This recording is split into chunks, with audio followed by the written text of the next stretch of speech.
Você tem dúvida na hora de definir o cardápio do seu almoço e do seu jantar? Às vezes ali quando vai montar o seu prato, fica pensando como equilibrar e combinar melhor os alimentos para ter uma alimentação mais nutritiva? Se essas são suas dúvidas, o bate-papo de hoje é para você. Para a gente pensar numa alimentação mais equilibrada, é importante a gente saber um pouco sobre os grupos dos alimentos. Então, a gente classifica esses alimentos de uma forma bem didática entre carboidratos, proteínas, gorduras e vitaminas, minerais e fibras. Entender qual é o papel desses alimentos no funcionamento do nosso organismo e principalmente onde eles são encontrados, em quais alimentos são encontrados, facilita bastante no momento das nossas escolhas na montagem desses cardápios e dessa refeição. Começando pelo carboidrato. O carboidrato, ele tem a função primordial de fornecer energia para o nosso corpo. Ele está presente nas massas, no macarrão, nas farinhas, em alguns cereais como o arroz, nos bolos, nos pães e também em alguns tubérculos e legumes como a batata, a mandioca, o cará e o inhame. Além do carboidrato, nós temos a proteína. As proteínas, elas estão presentes principalmente nas carnes, nos ovos, nos peixes, nas carnes de aves, as carnes suínas, todos os tipos de carne. Além disso, nós temos também as proteínas vegetais, que estão muito presentes nos feijões, como por exemplo no feijão carioca, no feijão branco, na lentilha, no grão de bico e em outros grãos também.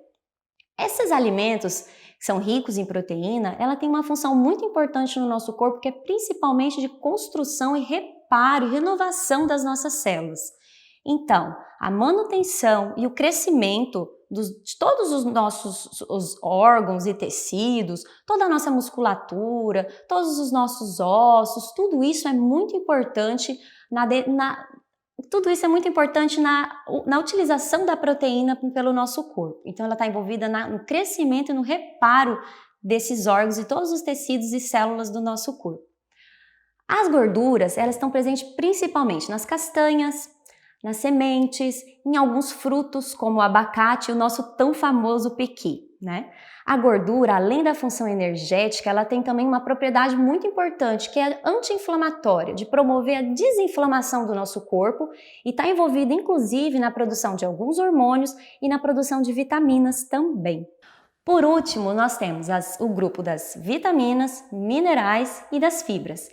Esses nutrientes, eles estão presentes principalmente nas frutas, nas verduras, nos legumes e uma série de outros alimentos. Eles são responsáveis por, digamos que, equilibrar o bom funcionamento do nosso corpo. Eles regulam, eles atuam em grande parte, praticamente todas as reações que acontecem dentro do nosso organismo.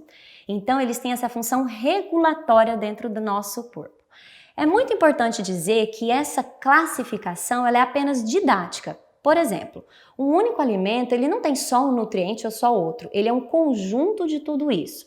Se a gente pegar, por exemplo, o feijão ele é rico em proteína, mas ele tem também uma quantidade boa de ferro, que é um mineral muito importante no funcionamento e na regulação do nosso organismo.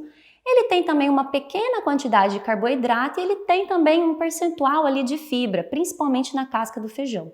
Então, os alimentos, muito raros os casos em que eles vão ter um único nutriente. Ele é um conjunto de vários nutrientes, onde um ou outro se destaca, ok? Agora que classificamos os alimentos conforme o seu grupo alimentar, vamos então tentar combiná-los dentro de uma refeição? Vou dar alguns exemplos para vocês.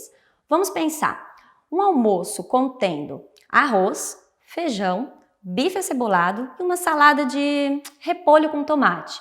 A gente tem uma refeição bem equilibrada. O arroz, rico em carboidrato, o feijão e a carne, o bife acebolado, ricos em proteína, a gordura que está presente em todos esses alimentos e também eventualmente utilizamos para preparar o alimento ou para temperar uma salada, e as fibras, as vitaminas e os minerais presentes, nesse caso, no repolho e no tomate.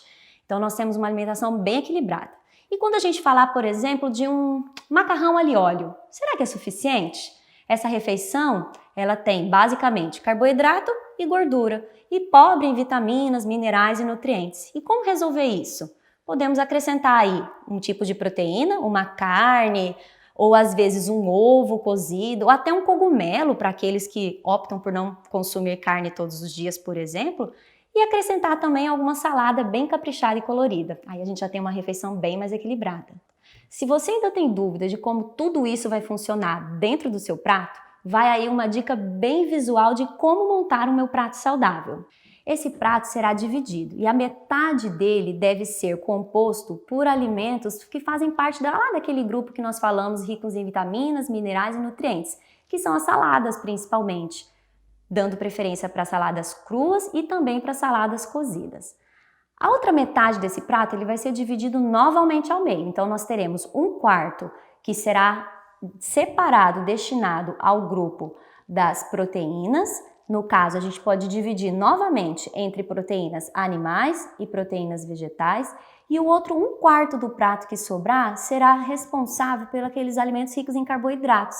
E aqui a gente pode utilizar o arroz, a mandioca, a batata, o macarrão, ou até combiná-los entre si. Mas essa é uma divisão do prato que vai garantir uma refeição bastante equilibrada no seu dia a dia. Conhecer os nutrientes, onde são encontrados e a função deles no nosso organismo é muito importante, mas mais do que isso, é importante criatividade na hora de combinar os alimentos, explorando bastante os sabores, as texturas, as formas e as cores de cada um desses alimentos. Afinal, nós não comemos carboidrato, proteína, lipídios, gorduras, vitaminas e minerais. Nós comemos arroz, comemos feijão, comemos um peixe ensopado, um peixe frito, um frango assado e por aí vai. Até logo, porque a hora do almoço está chegando e essa conversa está dando aquela fome. Até mais! A visão é essencial para a maioria dos seres vivos. Apesar daquele velho ditado que diz: o que os olhos não veem, o coração não sente, é importante sempre estar atento a tudo que acontece ao nosso redor e principalmente com o nosso corpo. No MT Sesc TV de hoje, você já aprendeu a como manter uma alimentação equilibrada. E agora é hora do Informando Saúde, que irá nos orientar quanto à saúde dos olhos.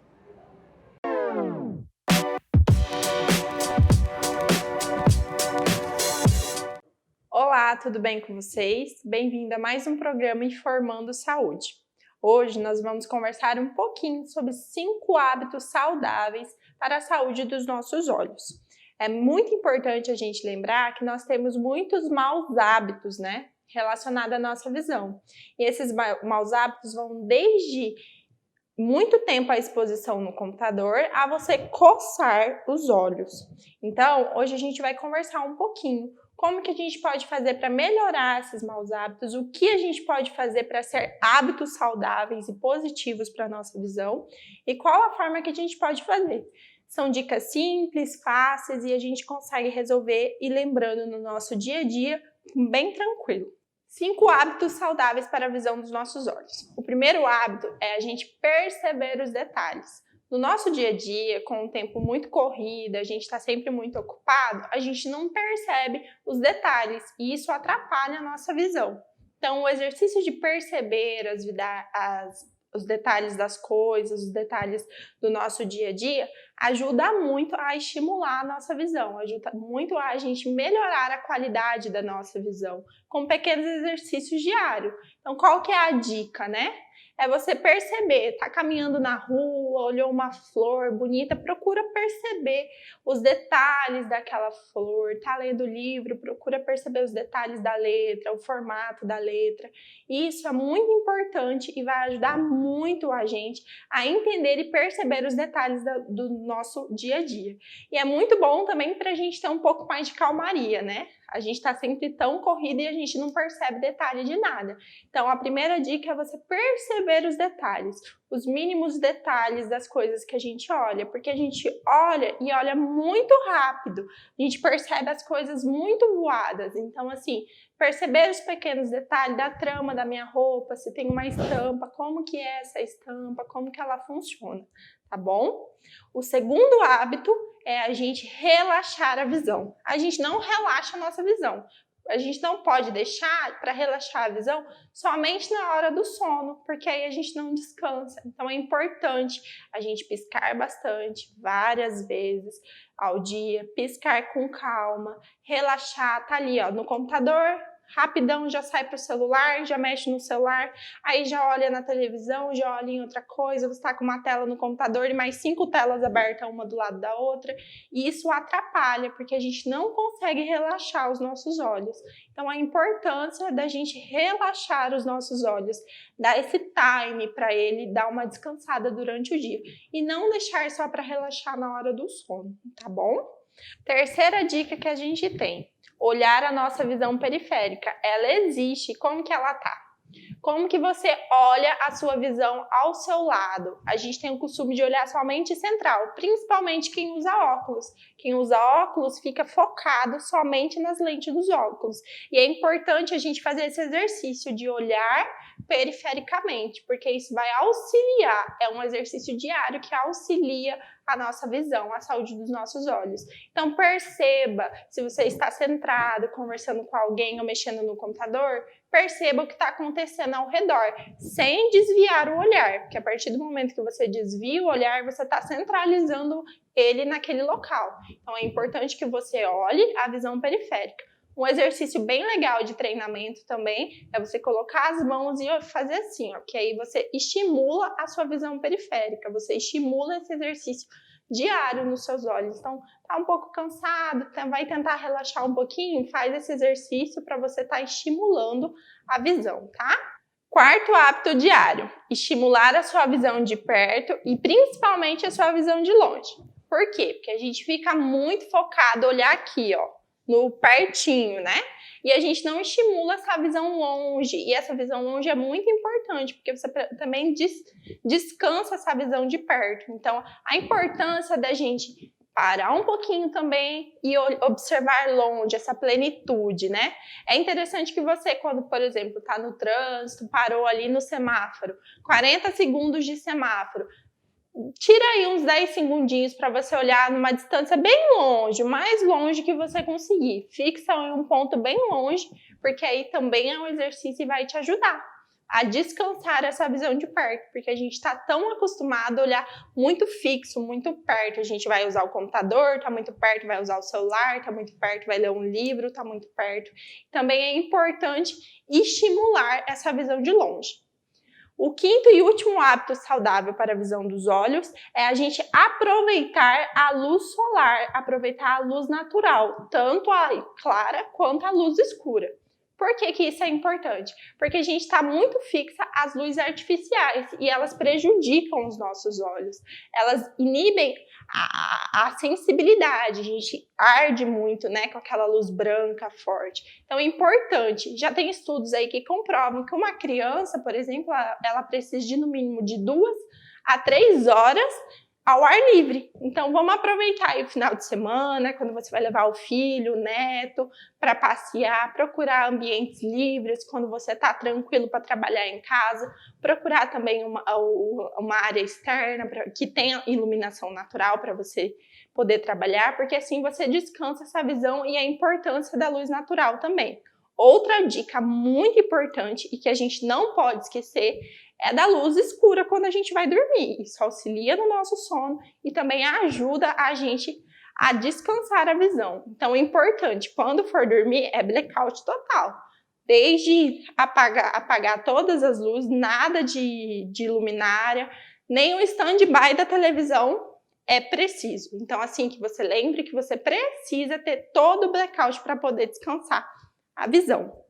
Gente, é muito importante, são exercícios que auxiliam na melhoria da saúde dos nossos olhos, mas ele não inibe o tratamento oftalmológico que é prescrito por um médico oftalmologista. Isso é muito importante a gente lembrar, que se você usa grau ou não, se você faz algum tratamento para miopia, não pode interromper, somente quem vai interromper o seu tratamento é um médico oftalmologista, tá? Então, sempre é importante você procurar o oftalmologista regularmente, fazer os exames e ele auxiliar o que for melhor para você, tá bom?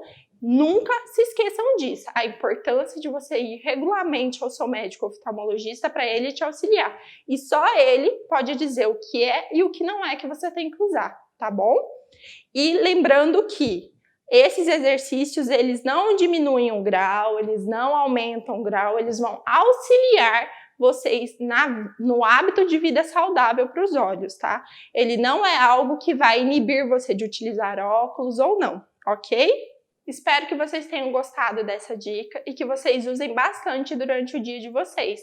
Vale colocar aquele bilhetinho assim no dia a dia, do lado do computador, para lembrar de fazer esses pequenos exercícios, tá bom? Muito obrigada, até a próxima, tchau, tchau!